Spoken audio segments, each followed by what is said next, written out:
Hey man, this is going to air on June 15th, which is Father's Day. So happy Father's Day, man. Happy Dad's Day. Thank you. Yeah, yeah, we're both dads. We both have a couple of Rugrats. Well, not Rugrats, mine are grown and out of the house, but And my Rugrat is graduating from college this weekend, yeah, so yeah, not so much Rugrats. So, but that kind of leads into a question that I have for you. How do you feel about the term dad rock? I think your timing is perfect. I've been thinking about this a lot lately because most of the music I listen to at this point in my life is from the 70s. I listen to obviously a lot of Kiss, a lot of Sabbath. I've been listening to a lot of Elton John lately. So if that's what you call it, I guess I'm there. I'll lean into it. Yeah, I was thinking the same thing. I'm kind of into it as, when eventually you get to the point where you lean into, the whole dad culture these days. But yeah, I feel like, I mean, well, we're getting up there, man. So I mean, stuff from 20 years ago is probably considered dad rock at this point. But I think the classic rock, the Kiss, the Zeppelin, the all that stuff is considered dad rock, which is fine with me because I mean, it's probably cooler than what our dads listen to. But Steely Dan. I hey, wait a minute, I like Steely Dan, and to be honest, I've started to lean into some of the stuff that my dad liked too. So that argument holds no water. But um. I guess as a dad also, this is my next question is um when you're doing like mundane tasks, like mowing the lawn or shoveling snow. Well, you don't have to shovel snow out there in Oregon, but or like picking up dog poop or something. Like, does your mind just wander? Do you start getting creative? You start making up songs about what you're doing and stuff? I don't. I'm Really? typically listening to something. Oh, okay. And I think back in the days when I was making music, that was probably more common for me, but no. Oh I yeah, know because I you mean do I've though. I know yeah, because I've you sent me the funniest text on the planet. I So think that's probably the one I'm going to talk about right now, which is the one when I was mowing the lawn last year, yeah, and it was like the first mow after spring, and I don't rake my 2 acres or nothing. There's leaves everywhere, and so I'm sitting there on my riding lawnmower, and the first thing that pops into my head is red leaf, green leaf. I say no, don't really wanna. She says rake, baby, mow, mow, mow. Making mulch, making mulch, making mulch. Why my lawn? So fuck Uh, yeah, Dad Rock.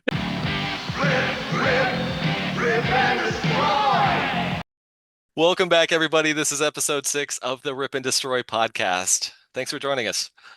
I'm TJ and that's Mike. And today we're going to talk about how do we describe what we're coming up with today? Because I think we're done talking about our show reminiscences and our memories. So we kind of have a new direction that we're heading in. That's a little I think it's a little more rip and destroy. It's a little more on brand. It definitely is. I was thinking about how to describe it. It's an idea. We'll see what happens. And the thought that came to my mind was that scene in The Good, the Bad, and the Ugly. If you remember when Tuco walks into the corner store, right? And he's looking at all the different revolvers. He doesn't like them. He throws them on the ground. He gets the good pistols on the counter, right? And he starts taking them apart. And he builds the perfect revolver. I want this barrel. I want this trigger. So that's kind of what we're going to do with Kiss, not just picking members, but also picking eras. If we were to compile the perfect lineup, who would it be? Which person from which year? I love it. That's fun. And I'm sure other podcasts have done it, but I don't care. This is actually something that we've talked about before. Um, but we kind of brought it back to Rip and Destroy 2025 standards. So before we get into that, I do have a couple of pickups on previous episodes, some stuff that I forgot to talk about, or just some clarifications. So for let's see, episode 5, our last one, we were talking about the farewell tour and the end of the road tour. Um, One thing I personally would like to clarify is, we kind of glossed over a little bit of the opening bands. Um, and I just want to clarify, I personally don't have anything against Skid Row.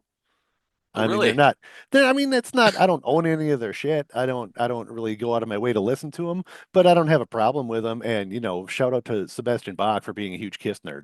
So, True story. I'm okay with Okay. that. So, Nugent, on the other hand, I went to the brat stand and got some lunch. So, I just wanted to clarify that just in case, Sebastian Bach is watching, the dumbest new.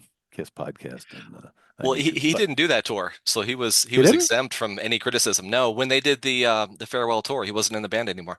So Oh, well, fuck Skid Row 2000 then. Okay. Um, um, thanks for okay. joining us, So ladies and gentlemen. that's our last episode. Um, the other thing I did want to mention, actually I have a pickup on last week's pickup because last week, I did a pickup on episode 4 of the Vegas episode, because we completely forgot to talk about Kiss Mini Golf, Mhm. uh, in, uh, in Las Vegas. And, one thing that I totally forgot to talk about Kiss Mini Golf was, I don't even know if you saw this, the time that we went to the original location across from the Hard Rock, um, in the corner of the actual, because we didn't go into the mini golf area itself, but Right. all the way in the corner of the mini golf was the animatronic Kiss band. No. Yeah. And I'm guessing they don't have that at the Rio. No, not at all. Is that Okay. the picture? Is that the picture you sent me? I was Yeah, I trying to just figure sent out you what a that picture was. so we can throw it up right here, so you can check it out. So it was basically like four mannequins on, I don't know what was working them, if it was some kind of hydraulics or something, but man, this thing was busted. Is it like Chuck E. Cheese or It worse. Yeah, it was kind of like Chuck E. Cheese, except nothing, they just kind of flopped around, like this. And I think they were using those off-the-shelf rubber Don Post like Kiss Halloween masks or whatever. And like their heads didn't even line up with their shoulders. They're like all like this and everything. I mean, it was jank. I wish I would have had video at the time. I took a couple of pictures and that's what we're just showing you here. But man, somebody needed to call Abner Devereaux to fix their shit because it was What's hilarious busted. is you sent me the picture, and the first thing that came to my mind was I have no idea what this is, but it's cooler than the avatars. Well, we don't know that yet, but Not yet. Yeah. yeah.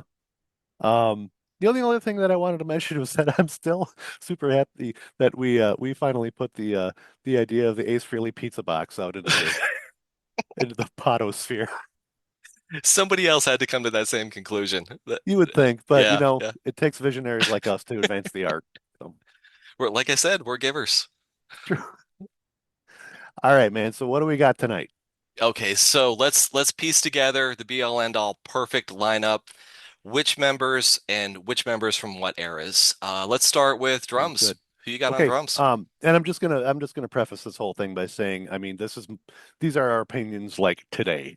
Right, right. We could talk each other out of them tonight. We could change our minds tomorrow. I mean, who knows? This is just whatever.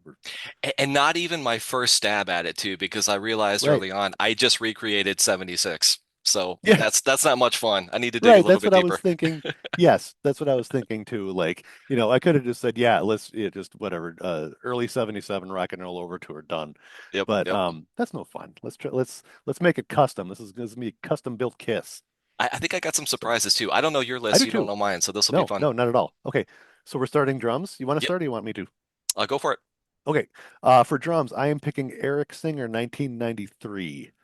Interesting choice. Yes, and I know when we talked about this before, I think my original pick was Eric Singer, but you said, you asked me if it was modern, like single bass drum, like recreating the old sound Eric Singer, Yes. or a live three overplaying Eric Singer, and I'm a live three overplaying the shit out of everything Eric Singer.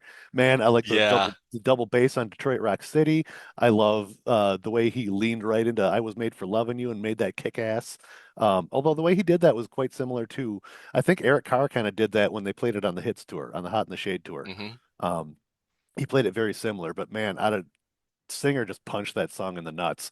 So I'm going Singer 93 for drums. What do you got? That's a shocker. That's kind of brilliant. And I have to say, I love that era too, because as a drummer, that his overplaying never bothered me at all. I think at one point Gene said he was playing like he was bored. Like, so he's trying to trying to entertain himself, which I thought was pretty funny. I obviously sentimental choice. I had to go with Peter circa 75. I think in 75 he was playing with a lot of energy, a lot of fire. He still had a lot of swing to him, and everything he did between 74 and 78 made me really want to play drums as a kid. So much so, I this is hilarious, but and anybody who plays drums is gonna get a laugh out of this. But the first time I heard "Do You Love Me," I thought to myself, he must be the greatest drummer in the world, because of that intro. And then Yeah. I started to learn how to play drums and realized that is quarter notes. That's what you learn on day one. Yeah. But no, I got to go with Peter 75. Okay, cool. And I totally get it, man. I love the swing and the shuffle that he added to a lot of old Kiss songs. Um, but as far as I'm concerned, when it comes to Kiss, less is not more, more is more. So, I like it. uh, but I love them both. So, All right, okay, where to next, boss? all right. Let's go frontman. Okay, well, I mean, it's obviously going to be Gene and Paul, Yep. regardless, right? I don't think nobody's picking Spiro Papadakis here. We're not going to pick Nick Jonas, who was No. just cast. Well, he was just cast as Paul Stanley in the Yeah. Netflix biopic. So Yep. Okay, then I will start with what I think might be another interesting choice. I'm going to go Gene 1982. interesting choice. Hmm. The voice. It was The just voice, right around perfect. 82, 83, his voice was kind of venturing into like histrionics, man. Like it was getting a little unhinged. And I Okay. love that. Like when you listen to some of those high-pitched screams and stuff that he was doing on, especially on Lick It Up, um, and even when you watch some of the Creatures tour stuff, I really liked his really aggressive approach on vocals. I also think he was playing bass better at that time. Hmm. Um, if you compare kind of the way he was playing something like Detroit Rock City, um, in some of those later years, even from like 79 on, he was, that's a pretty tough bass line and he was on it. Whereas if you go all the way back to 76, he was playing pretty sloppy. Like if Yeah. you listen to something like the Stoned in Paris bootleg, he's barely hitting those notes. He's just kind of slopping through it. So I think his playing improved by then. And like I said, I really like his almost unhinged vocal style. So Hmm. I'm going Gene 82. I like it. I'm really digging your lineup so far. I thought about this a lot. I'm going Gene 85. I'm just kidding. I'm going Gene. I'm going Gene 92. Okay, I I love get it. I love the revenge era for Gene. I think he kind of nailed it in the song Paralyzed when he said, "I've been gone for a little while, but it's all right." Nice. And our takeaway, I think this might have even been in the fanzine. We mentioned that we got our demon back. And there's just something about, that era as far as the look, his voice, it was all perfect. I'm going Gene 92, Revenge era. Cool. Yep. Cool. I can see it. So then we're on to Paul, Yep. and I am going to say Paul 1995, Interesting. Why? like right around Kiss Unplugged, because I think even back then in around 95 when we were keeping up with what was current with Kiss, I think even then you and I mentioned like, God damn it, his vocals are like better than they've ever been. Yes. I feel like his vocals were like at the top of their game right around then. I mean, he was hitting the notes. He did that thing when they did I Still Love You, and he would hold that one note out as long as he possibly could until he turned fucking blue in the face. Yeah, yeah, yeah. And it was funny, but man, it was impressive too. So I think and as far as his guitar playing, he's never let you down as far as the guitar Mhm. playing for the most part. Um so yeah, I'm gonna say Paul 95. I get it. I get it. I think the best vocal he ever recorded was Alive 3, I Was Made for Loving You. I think for me, if I had to pick one, I'd say that's it. But if I'm going to pick an era, which is what we're doing, I actually went Paul 83. Lick It Up era. I Okay. think as far as his singing goes, the voice was just so powerful. His phrasing, that killer vibrato you're talking Hmm. about when he would just hold that note forever. I Hmm. think Lick It Up is probably the pinnacle as far as his singing on a record, which is kind of funny because he only does 5 songs on that record, and he only sings 4 of them because he raps one of them, and I don't think that counts. Right. Yeah. But when you think about songs like Million to One and Gimme More, that's just it's Yeah. bulletproof. So I'm going Give Me Paul More is a 83. great song. It's a great song. Yeah. That's probably one of my favorites, if not my favorite on the record. Agreed. Yeah. Agreed. Good stuff. All right. Okay. Now this So is a we big are one for you. this So is a big one yeah, as the this is probably going to be the one that you and I agree on. I'm going to assume, but we'll see what happens. okay. All right, we'll see what happens. Okay, so I'm going Ace Hmm. and I'm saying 1977. Okay, why 77 and not 78? Um, because 77, um, right around Love Gun when he did Shock Me, right around the kind of the end of the Rock and Roll Over tour, I think is when he was starting to realize how much he really had to contribute. And, I think that was, 2 years later or a year later that manifested him into him, becoming frustrated and wanting to do a solo album. But right around, I think, 77, around the Love Gun era, is when he started getting experimental. So not only did he do Shock Me, um, but do you remember the solo on Almost Human? Where it's like all Mm, cut and pasted and there's some backwards shit in there okay. and it's the unhinged equivalent of Gene's vocals in 1983. It's bonkers. Go back and listen to it, but the solo on Almost Human is my favorite moment of that entire record. And so he went there, and then Alive 2 came out and he did Rocket Ride Hmm. when he just got to go off, Yeah. and that all led into what I think that gave him the confidence to do the 1978 solo record where he expanded on his kind of creativity and experimentation. I just feel like that time was like a real period of kind of discovery and growth, even though he was becoming really disgruntled with his place in the band, and he was probably abusing too many substances and playing too many card games.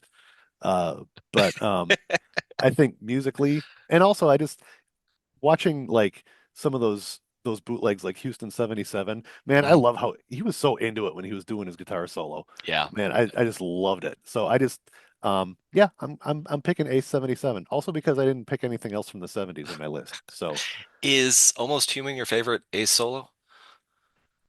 that's hard to say. I don't know that it is. Because there's also Calling Dr. Love and X-Ray Eyes.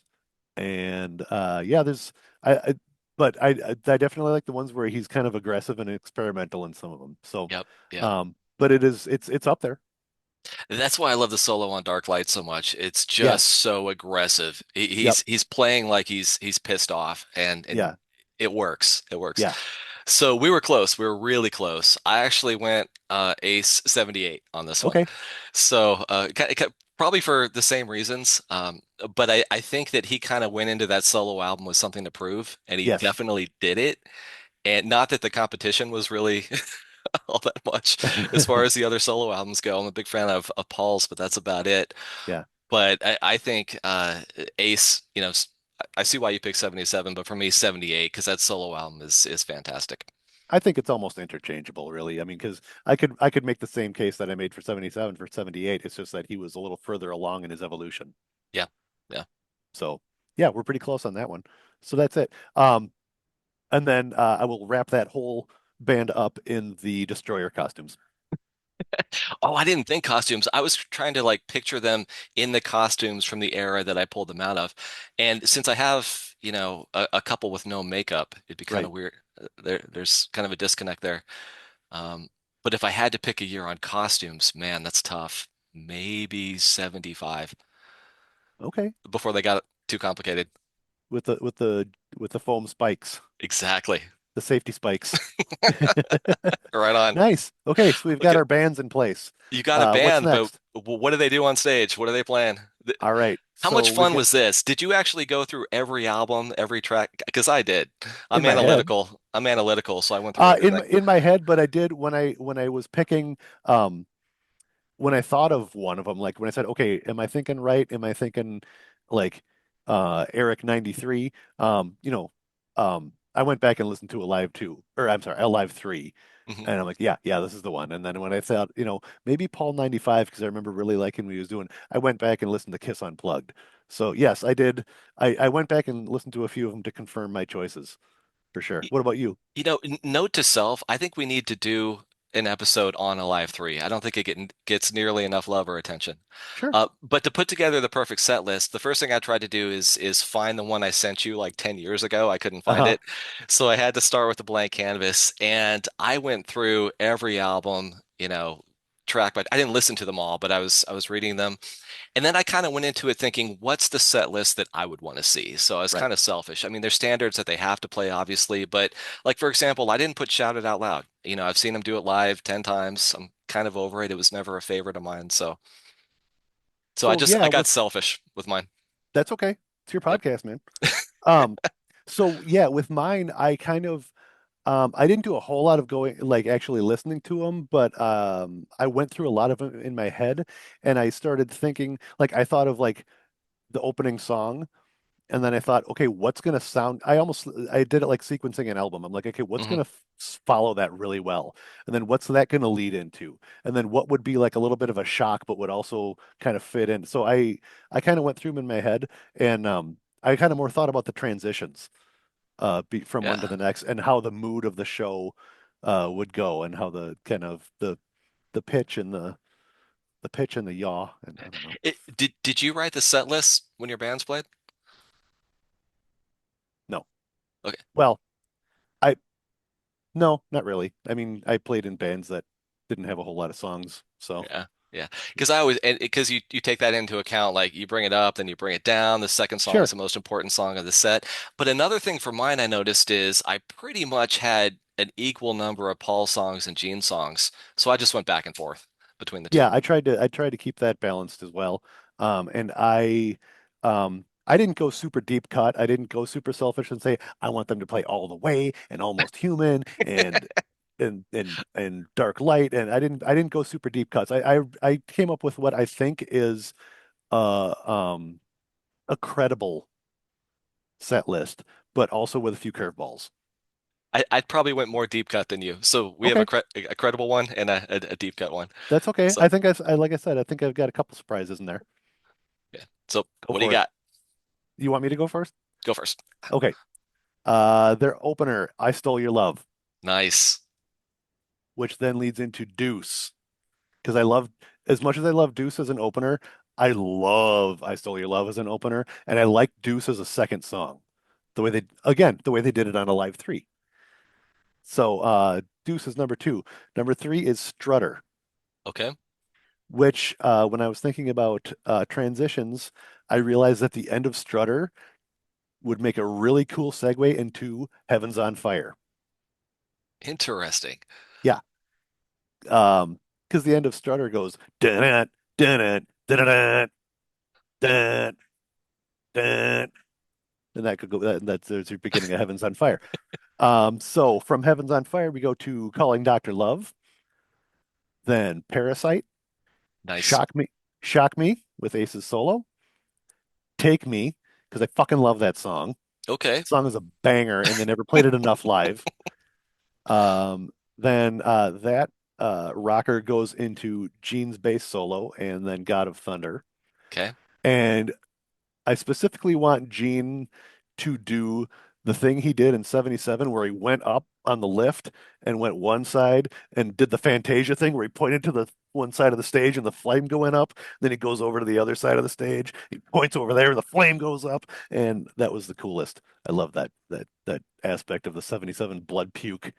Um, so yeah, I thought about that too. I don't know if you did, but then there's God of Thunder, which then after that bombast, um, the lights go out and the disco ball comes down, and then we have Rock Bottom. Oh, thank you. Yeah, I Much did that much for you, buddy. appreciated. I did that for you. That was all you. Um, and that one goes into Shout It Out Loud because I do Okay. like that song. Um, then we switch gears and we have All Night, Wow. which I'm a fan of that song, and I don't care who knows it. You are full of surprises. See, I'm not Yeah, bad, not I bad. like it. And after that one, we have I Love It Loud. And then I Was Made for Loving You with the Alive 3 drumming style, of course. Mm, Um, then from there, we got New York Groove. Give Ace another song for sure. okay. Um, then we fast forward to Psycho Circus.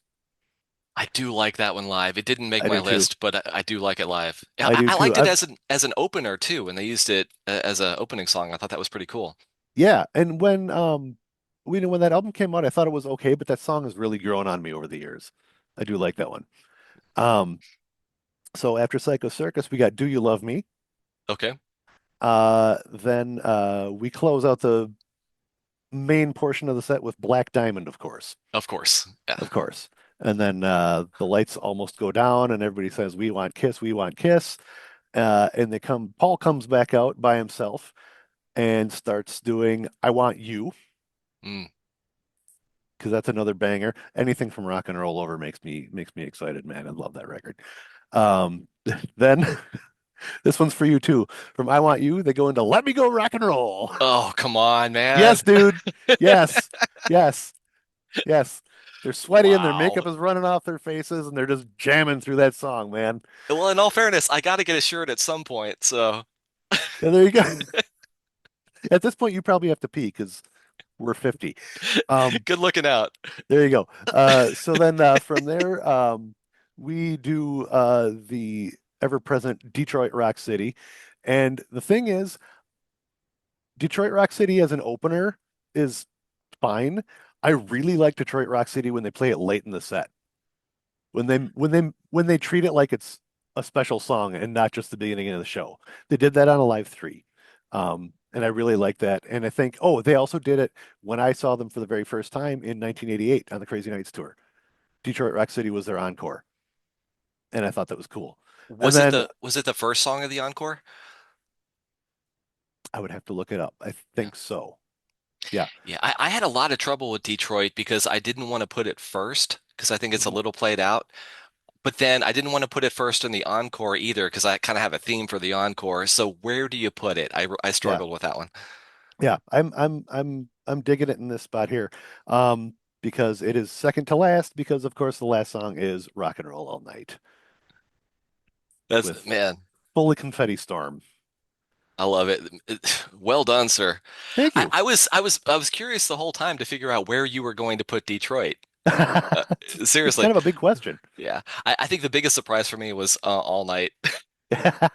You know I like that one though. I do, but Yeah. yeah, but there's only like 23, 24, so Well, like I I like said, I it. had to throw a few curveballs in there. I think that's the kind of set list people were hoping for the last tour, to Yeah, be honest. So. probably. I don't know. I just always thought that that song would actually work in a classic Kiss makeup setting, and they did do it on one of the cruises, and they killed it. So Yeah. I like it. All right. All right, you ready for this? I think I'm going to lose a Yes, lot. I'm going to lose a lot of people on track one. I would love to see them play Exciter as an opening song. nice. I think that'd be Ooh, fantastic. that's a good one. Thank you. Thank you. They played it on that tour. I don't know if they ever played it again on another tour after 83, and they didn't open with it, but I think it'd be the perfect opening song. So, Damn, hearing Peter and Ace do that song. Do yes. you think Peter could even do that? In In 75 he 75 he could. could. Yeah. You bet. Yeah. He'd add a Okay. little he'd add a little shuffle. So I got Exciter, Yeah, Parasite, nice. I Stole Your Love, Sweet Pain, and Ooh. then Hell or Hallelujah is my first five. Wow. I throw it in there. I think Hell or Yeah, you Hallelujah, did. had it came out 20 years before, it'd be one of the classics. It's a great Oh song. yeah. Yeah, Okay, I agree. then I got Tears Are Falling, Nice. Charisma. I love that song. I know you love that song. It's in, Yeah. yeah, probably my top five. And then of Cool. course, Rock Bottom, Uh-huh. Into Any Way You Slice It. What do you think about that one? Ooh. I Not know. my favorite song off Asylum, but not a bad one. See, I love it because it was the B-side to Tears Are Falling, and I had the 45. Oh, So okay. for the better part of 1985, it was those two songs for me. So I put them both in there. There you go. And It's the then Mike Show. after Any Way You Slice It, right into Ace's solo into Dark Light. Cool. And then after that, Deuce into Come On and Love Me. Oh, you And know and what? I meant to put that on my set list and you know what? I didn't find a good spot for it. And I also forgot. well, I put it in there simply because the song makes me happy every time I hear it, because every time you and I saw it on a bootleg, we made fun of the fact that Paul is not a Capricorn. He's not? He's not. He's an Aquarius. The star child does not know his own star sign. Hang on. And it's hilarious. Yeah, I think his birthday is what, January 20th? Yeah. No, 21st. No, 20th. Damn, you're right, dude. He's an Aquarius. Well, it was a Which good line. which still kind of fits you know, you could fit Aquarius in there if you had to. It's very Okay, close. You know what? Hey, you know what? He's probably on the cusp. there it is. Yeah. And it's funny too because the way I remember it is every time he'd say that, either you or me would say, "No, you're not." Okay. And then after "Come On and Love Me," "Going Blind." I love that song. Nice. Into I don't think they've ever done it electric It sounds live. great acoustic too. Yeah. Into "Detroit Rock City," and then Gene solo into "Unholy." There it is. Yeah, I thought taking "God of Thunder" out might be a little prickly, but I, They've I done it like before. I like "Unholy" They did it before at our suggestion, might I add. with blood no less. Yeah. See Rip and Destroy issue one. And then Strutter, "Let Me Know," "Hard Luck Woman," because you have to give Pete one.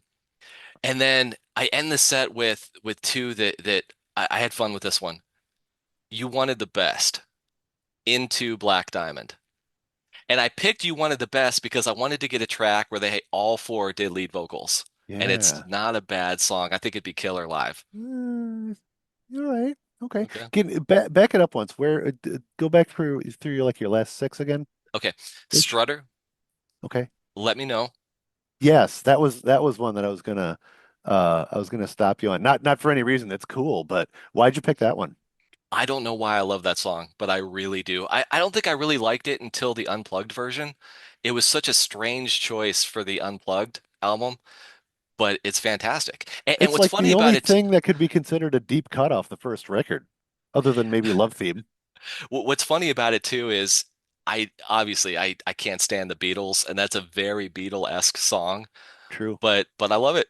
So All right. into "Hard Luck Woman," "You Wanted the Best," and "Black Diamond." Yeah. And Yeah. It's then some. Yeah. and then for the encore, I just thought the encore should be nothing but a huge party. So I thought it'd be fun, three-song encore. Do you remember "Rock and Roll Radio"? Huh. Into "I" into "Rock and Roll All Night." All right. So I like you said it one time before, it stuck with me that "I" is kind of like the song that they would play when the credits went up. It's the celebration, it's the anthem. I think Yeah. it'd be a killer encore song. Yeah. It would. I like it. And them doing the Ramones song wouldn't be the first time they've played a cover. They used to do "Won't Get Fooled Again" back in And the '80s. 2000 But Man. um, yeah, yeah. And I don't think But they never played "Then She Kissed Me" live, but thank God. yeah, I know. Yeah, there's a misstep that we'll talk about someday. Okay, cool. I like it. Good shows. We'll post these on Instagram. Oh, I have one other stipulation. I have one other stipulation on my live show, by the way. Uh, And that is that Paul is not allowed to use the words, here's a little song, because he Well, introduces every fucking song that way nowadays. Oh yes, Paul, that's what we're all here ready to rock out to your little song. well, if we're adding stipulations, my stipulation is Gene has to paint his eyelids. Yes. That always takes me out of the moment when I see 98% Demon and 2% Gene from Family Jewels. Agreed. Agreed. Okay, cool. I think those are fair. I think those are fair points for both of us. Agreed. All right. So who's opening your show if they tour? Okay. Yeah, so if this is a full show, we gotta have an opener, right? So um I'm picking a band who I am also placing a time an era on, okay? Um so I am picking the Struts from 2016. They're only allowed to play songs from their first two records. So I don't know if you've ever heard those guys. I probably heard a single or two. Did they ever tour with Kiss? Is there a connection or is this you get to pick No, anybody? no. I'm picking anybody, and I'm picking them because when they came out, they came out swinging with like 70s glitter rock swagger, that kind of poncy British kind of attitude, and kind of almost Queenish. Probably the closest thing I could compare them to is maybe the Darkness. Okay. Um, but man, I loved their first record, and then their second one was pretty good. And then a couple years later, they came out with kind of an album with some guest stars, and it was a little wonky. And on that third one, they actually did a cover of "Do You Love Me," and I was listening to that today while I was eating my lunch, and it was so bad it made my sandwich taste worse. Um, and then by the time they got to their fourth record, which came out a couple of years ago, they might as well just be the Killers. I don't. They just toned it all down, and they lost me. But man, their first record is bomb ass. And so if they came out like they did in 2016 and opened a Kiss show, it would be a perfect kind of modern yet kind of retro. And it's a band that I would love to see that band at least during that time of their career. Because they're not a band that would overshadow Kiss in any way, but they're not such a rinky-dink band that I don't care about them. I think they have to Hmm. strike that balance in an opening band. So my pick is Struts 2016. Interesting. I've not heard that record. Now I'm excited to hear it. It's called So Everybody Wants the Struts, and you should definitely check it out. It's good shit. I will. I will. Well, I picked a band that doesn't really need an era because they're timeless, and it's a band that I thought should have opened up the last tour. Cheap Trick. I think Cheap Trick is the perfect opening band for a Kiss tour. I think, yeah, and they have. Um, 77. yeah, yeah, I agree. I agree. They even have a song that name checks Kiss. They So, do. Okay, here's a fun question. Who's doing the cover art? Say they do a so, record. Who's so doing the this who's doing the our cover? our custom Kiss band is doing a record and Yep. doing a new studio album. Okay, who's doing the cover art? Alex Ross, the comic book artist. Okay. He did. You might be familiar with him. He's got that really realistic watercolor style. He did Marvels. He did Kingdom Come for DC. Um, he did the cover of Worship Music for Anthrax, actually. Oh, yeah, nice. Yeah, so he's got this really awesome like photorealistic style that I love it. It's somehow he manages to absolutely capture the essence of every character that he does in a really realistic way. I've always been a huge fan. I had to look it up. I'll send you this picture to put up. I had to look it up, and I could only find one instance when he ever drew Kiss. And it's this cover of I think it was like a Kiss meets Vampirella comic or something. Mm. And he did the cover for it. So it's Kiss and Vampirella as you can if you're taking a look at it there, you can see it's almost a takeoff on the Destroyer cover. They're kind of erupting out like Vampirella's kind of erupting out of the mountain that Kiss is standing on. But the only thing about this image is that it looks kind of like a sketch. It looks a little bit almost like a preliminary drawing. I believe it was the cover to a book, but it is not as finished and polished as Alex Ross's work usually is. So I would pick him to do whatever the fuck he wants with a Kiss album cover because he would murder it. It would be awesome. Very cool. Very cool. I kind of kept it limited to the Kiss world. Oh, well, the obvious choice is you should do the cover.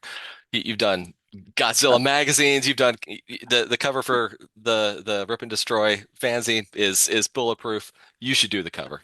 Oh, I appreciate that, and I almost picked me, but I because I mean I am I the best choice for it? No, Yeah, absolutely not. Would I clearly. love to do? Would I love to do a Kiss album cover? You goddamn betcha.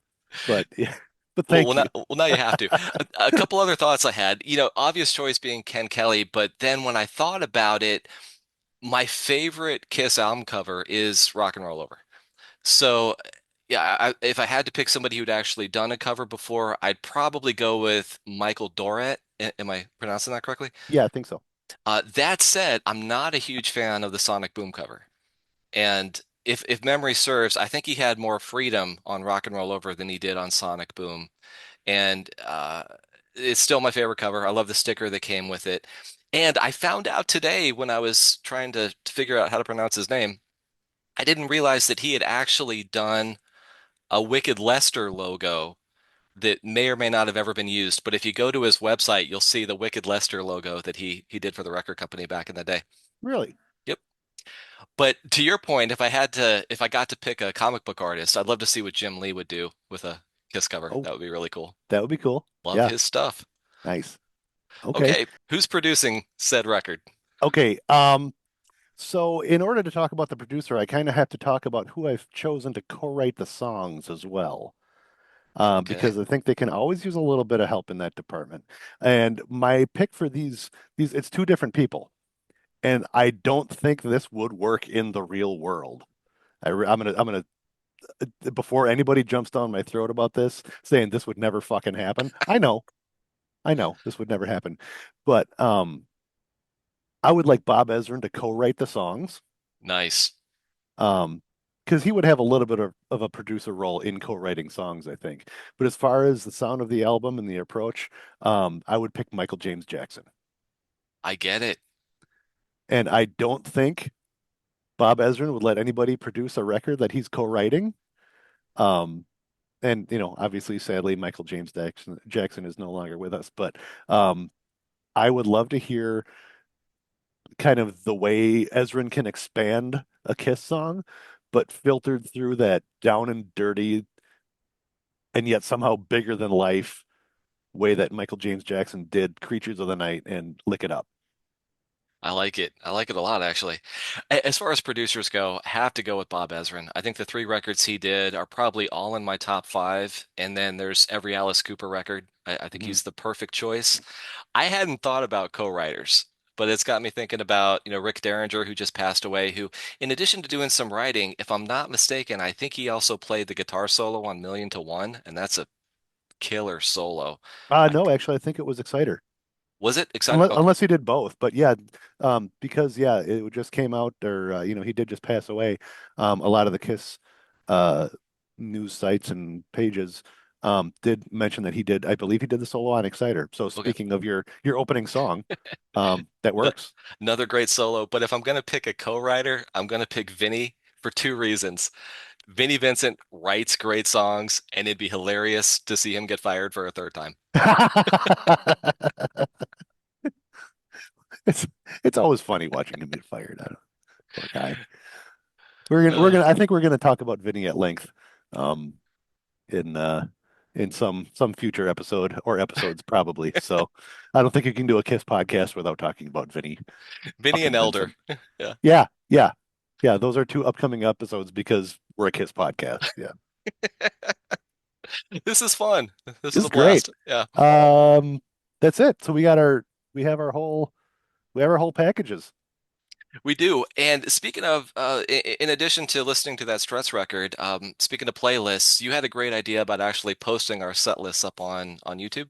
Yeah, I think we should do that. I'm going to try to put together your set list and my set list.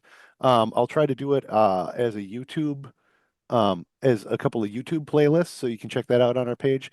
And I might even try to do it as a couple of Spotify playlists, if I can figure out how to add that to our Spotify um, our Spotify presence.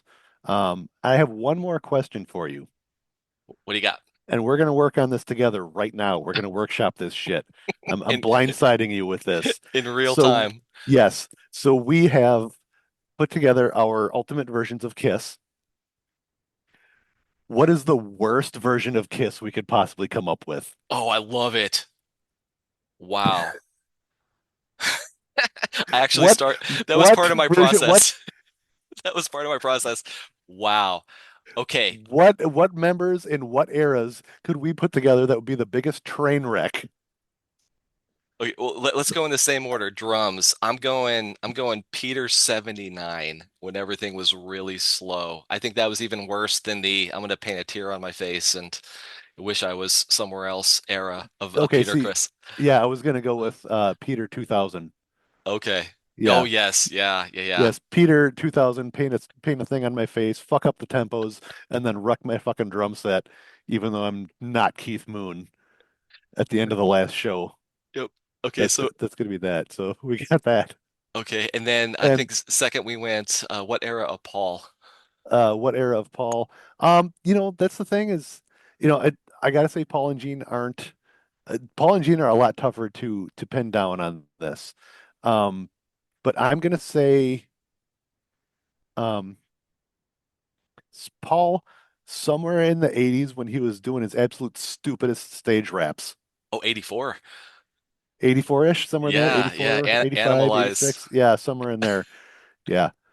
What's your favorite line? The daytime is a fine time, but the nighttime is the right The time. daytime, that's it. It's the perfect line. I've quoted that a million times, and I will Have till the you day ever I die.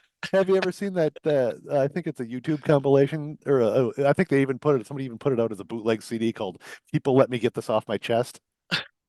Have you seen that? You Heard sent that? it to me. You It's sent it just to a me. huge compilation of the worst shit that's ever come out of his mouth on stage. I, So I quote wherever any of that came from, that's going to be our Paul.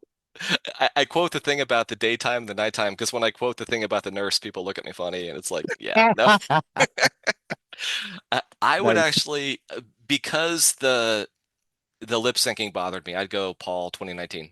So Okay, that was actually when I was thinking about this ahead of time a little bit. That was also my Paul choice. I was thinking 2019 without the backing tracks. right, right. Yeah, Gene for me, 85, the yeah, B. Arthur era. the B. Arthur era and the era in which he showed up in the Kiss Exposed video and called himself Mr. Hollywood. There, yeah. Yeah. And then Mark St. John, I think, is the easy choice for guitar. Okay. I was gonna say Vinnie Vincent now. Man, he got it twice in one episode. Hey, you reap what you sow, motherfucker. Wow. So Oh there you man. go. There is a there is a version of Kiss who's going to get kicked off their label tomorrow.